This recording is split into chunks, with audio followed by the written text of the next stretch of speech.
사랑하는 새벽나라 친구 여러분, 안녕하세요. 여러분과 함께 화요일 말씀을 나눌 유승현 목사입니다. 친구들 혹시 선한 사마리아인 이야기를 들어보셨나요? 누가복음에 보면 예수님께서 사마리아인 비유를 들려주시는 장면이 나옵니다. 사마리아 사람이 당시 원수 이상의 관계였던 유대 사람을 도와준 이야기입니다. 그런데 사마리아인 이야기가 나오게 된 배경이 있습니다. 그것은 한 율법학자의 질문으로부터 시작된답니다. 율법학자는 예수님께 나와 영생을 얻는 방법에 대해 질문을 합니다. 예수님은 율법에 어떻게 기록되어 있는지를 역으로 질문하시죠. 그때 율법학자는 구약 성경을 근거로 율법을 두 가지로 답하게 됩니다. 그것은 하나님을 사랑하라는 것과 내 이웃을 내 몸과 같이 사랑하라는 것입니다. 예수님은 사마리아인 이야기를 통해 누가 우리의 진짜 이웃인지를 가르쳐 주고 계십니다. 친구들, 이처럼 율법을 두 가지로 요약한다면 하나님 사랑과 이웃 사랑으로 나눌 수가 있습니다. 십계명은 이 두 가지를 모두 담고 있지요. 1계명부터 4계명까지는 하나님과 인간 사이의 약속이고요. 5계명부터 10계명까지는 인간과 인간 사이의 약속으로 설명될 수 있답니다. 오늘은 10계명에서 4계명부터 10계명까지의 말씀을 통해 10계명이 담고 있는 의미를 살펴보려고 하는데요. 하나님 사랑, 이웃 사랑이라는 제목으로 함께 말씀을 나누겠습니다. 오늘의 말씀은 신명기 5장 12절에서 21절입니다. 여호와 너희 하나님이 너희에게 명령한 대로 안식일을 거룩하게 지키라. 6일 동안 너희는 노동하고 너희의 모든 일을 하되 7일째 되는 날은 너희 하나님 여호와의 안식일이니 그날에는 어떤 일도 하지 말라. 너희나 너희 아들 딸이나 너희 남종이나 여종이나 너희 소나 나귀나 다른 어떤 가축이나 너희 성문 안에 있는 이방 사람이나 너희 남종이나 여종이나 너희와 마찬가지로 쉬게 하라. 너희가 이집트 땅에서 종이었던 것과 너희 하나님 여호와께서 강한 손과 쭉 뻗친 팔로 너희를 거기서 이끌어내셨음을 기억하라. 그러므로 너희 하나님 여호와께서 안식일을 지키라고 너희에게 명령한 것이다. 너희 하나님 여호와께서 너희에게 명령한 대로 너희 부모를 공경하라. 그러면 너희가 오래 살 것이고 너희 하나님 여호와께서 너희에게 준 그 땅에서 잘 될 것이다. 살인하지 말라. 간음하지 말라. 도둑질하지 말라. 이웃에게 거짓 증언하지 말라. 이웃의 아내를 탐내지 말라. 이웃의 집이나 땅이나 남종이나 여종이나 소나 나귀나 이웃에게 속한 다른 어떤 것도 탐내지 말라. 어제 우리는 1계명에서 3계명까지를 살펴보았지요. 혹시 내용 기억하고 있나요? 제1계명은 하나님 외에 다른 신들을 있게 하지 말라고 하셨고요. 제2계명은 어떤 형상으로도 우상을 만들지 말라고 하셨죠. 제3계명은 하나님의 이름을 함부로 사용하지 말라고 하십니다. 이어서 오늘 본문에는 제4계명이 나오는데요. 제4계명은 안식에 관한 내용이랍니다.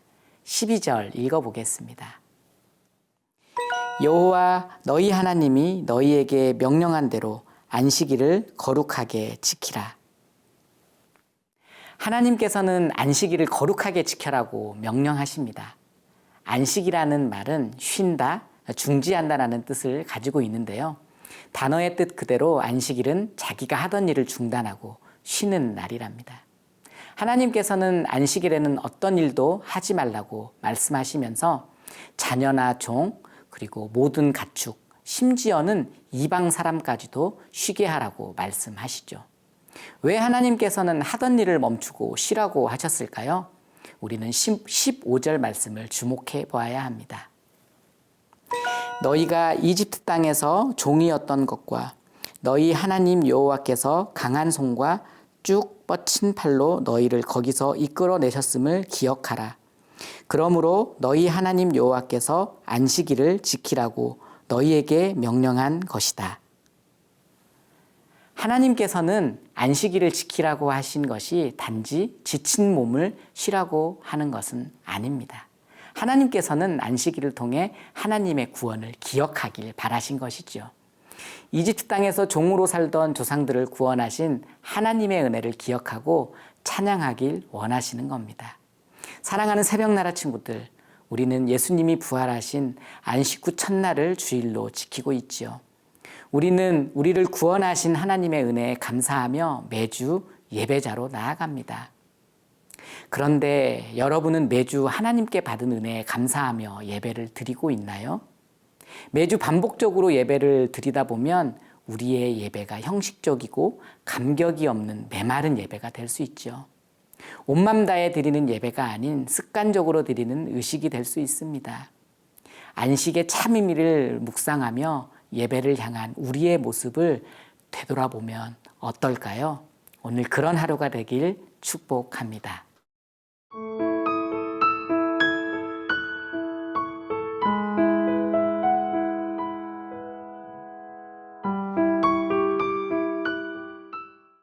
오계명부터는 사람과 사람의 관계에 대한 계명이 나오는데요. 가장 먼저 부모를 공경하라는 계명이 나오고 있습니다. 16절입니다.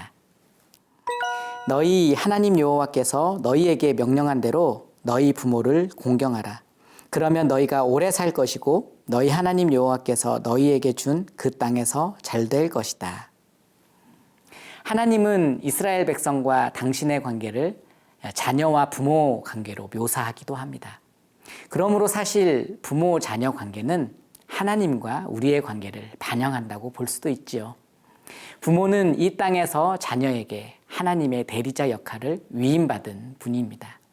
그러므로 자녀된 우리는 마땅히 부모님을 공경하는 마음으로 순종해야 합니다. 여러분은 평소에 부모님을 공경하며 순종하고 있나요? 오늘 부모님을 향한 여러분의 모습을 되돌아보는 시간이 되길 바랍니다. 이어서 6계명부터 10계명까지는 부정명령문으로 주어진 계명들인데요. 살인하지 말라는 계명과 간음하지 말라는 계명, 그리고 도둑질하지 말라는 계명과 거짓 증언하지 말라는 계명, 마지막으로 이웃에게 속한 다른 어떤 것도 탐내지 말라는 계명이 나옵니다. 이 모든 것은 사실 인간의 죄성의 뿌리라고 할 수 있죠. 하나님은 그런 인간을 잘 아시기 때문에 십계명을 통해 이것들을 금지하셔서 우리가 어떻게 살아가야 하는지를 알려주고 계십니다. 사랑하는 새벽나라 친구들, 지금까지 우리는 십계명을 살펴보았습니다. 하나님 사랑과 이웃 사랑을 우리가 압축해서 설명할 수 있는데 결국 하나님을 진정으로 사랑하는 사람만이 이웃을 사랑할 수 있다는 것을 볼 수가 있습니다. 하나님을 사랑하지 않고 자기 자신만을 사랑하는 사람이 어떻게 다른 사람을 사랑할 수 있겠습니까? 결코 사랑할 수 없을 것입니다. 그러므로 오늘 우리는 스스로에게 질문을 던져야 합니다. 나는 하나님 한 분만을 진정으로 사랑하는 하나님의 자녀인가? 또 한 번 더 생각해 볼 것은 나는 하나님을 위해 나의 욕심과 이기심, 그리고 다른 사람을 시기 질투하고 거짓을 일삼는 일들을 멈출 수 있는가? 오늘 하나님께서 우리가 어떻게 살아가기 원하시는지를 깨닫고 우리의 마음부터 살펴보는 시간을 가져보면 어떨까요? 십계명의 말씀을 묵상함으로 하나님의 마음을 마음속에 새기고 하나님을 사랑하고 이웃사랑을 실천하는 오늘 하루가 되기를 축복합니다. 함께 기도하겠습니다. 예배받기에 합당하신 하나님, 오늘 이 시간 우리가 안식의 참 의미를 묵상해 봅니다. 우리가 안식의 참 의미를 묵상함으로 온전히 하나님께 예배하는 참된 예배자가 되게 하여 주십시오.